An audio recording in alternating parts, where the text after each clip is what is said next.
So as the season comes to an end, I am going to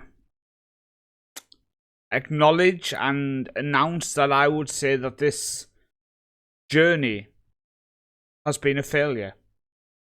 I would say that I have failed in this series. Let's recap how this season has gone. And you can give me your opinions. I do stand by how I try to build clubs with the financial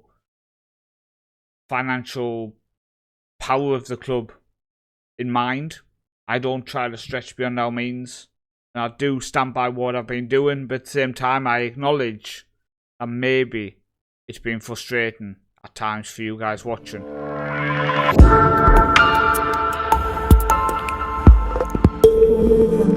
So welcome to the end of season video. We are going to recap first our youth team and B team, see how they've gone, and then go on from there. So first off, our under-19s.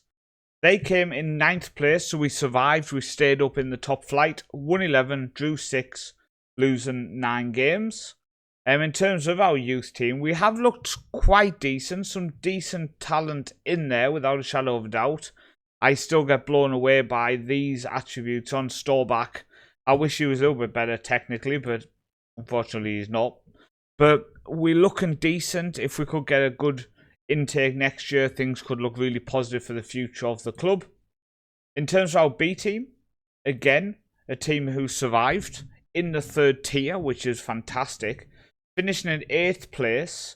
You can actually see we did alright. We did alright, beating the likes of Tromsdal and Start as well. Finished below us. Strimmen below Stromsgodset got relegated to the 4th tier of Norwegian football, by the way. If they were after a manager, I'd consider going to them. Because you can't manage in the 4th tier unless you are manager of the club. So if I took the job now with Stromsgodset, then going into the 4th tier, I could control the club. That's mad though. Relegated to the 4th tier. Obviously, if you don't know, Stromsgodset is where Martin Ødegaard started his career. So, the first team. We won 1 game in the whole remaining section of the season. So draws to Odds and Egerson before defeat to Ranheim. Then draws to Sogndal and KFUM Oslo before defeats to Viken and Brann. And then we ended the season with a draw to Berdeglimt, defeat to Lillestrøm. Then on the final day of the season, we decided to turn into Barcelona and beat Brina 4-0. Now, all of them draws and defeats ended up with us finishing in 11th place. Won 9, drew 8, losing 13. And we finished 16 points from European places. 16 points. And when I go on to, the stages, we go league table. So this season we finished 35 points. Season before, we finished on 40. Season before that, 41. And the season before that, 42. This is our 4th season back in the top flight. And our worst. Without a shadow of a doubt. And when I go under the club and have a look at how many players' contracts are run out at the end of next season, there's all of them. Okay, it's half our squad. And Bellinga and Strummen and also Mahler all want to leave because they feel like the club is underachieving. Now, Bellinga's valued up 2.5 million, so we could move him on and financially help the club. But the issue is we are continuing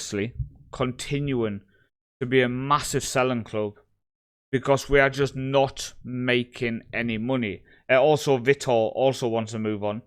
It looks like he might be leaving for around 2.1 million, which I'm telling you now is absolute peanuts for a player of that quality. But again, our players just have zero, and I mean zero value. So I'm frustrated, disheartened, disappointed, and ashamed that we didn't push on anymore. You can see Finchy didn't score a single goal after the last episode, finished on 9 in 26. Bellinga with 8 in 26. Torreson with 8 as well, and Breda with 6, and then a couple on 5, Vitor and Rondo. In terms of assists, not really many more picked up as well. 7 for Vitor, Breda with 6, Bellinga with 6, and then Torreson with 5. We just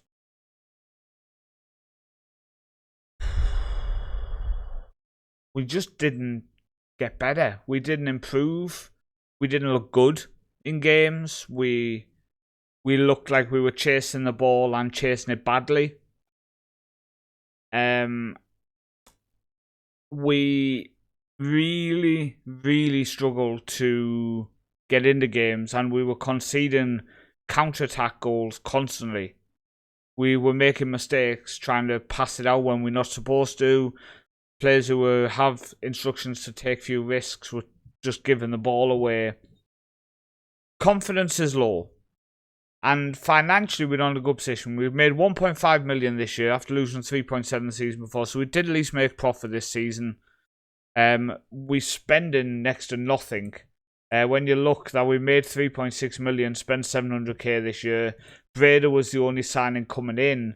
And it blows my mind that he doesn't have a higher value. It really does. He is such a good player for this level. I'm shocked that his value isn't something around just 2-3 million. My players are not holding any value. My players are not holding any value. And it's bloody annoying, I'm telling you right now. So this season, we got knocked out in the semi-finals of the Cup. And we came 11th in the league with our worst points total to date. Our B team survived. Our youth team survived. Now, in terms of the Patreon members then, so Figueroa's now open 94 league appearances for the club.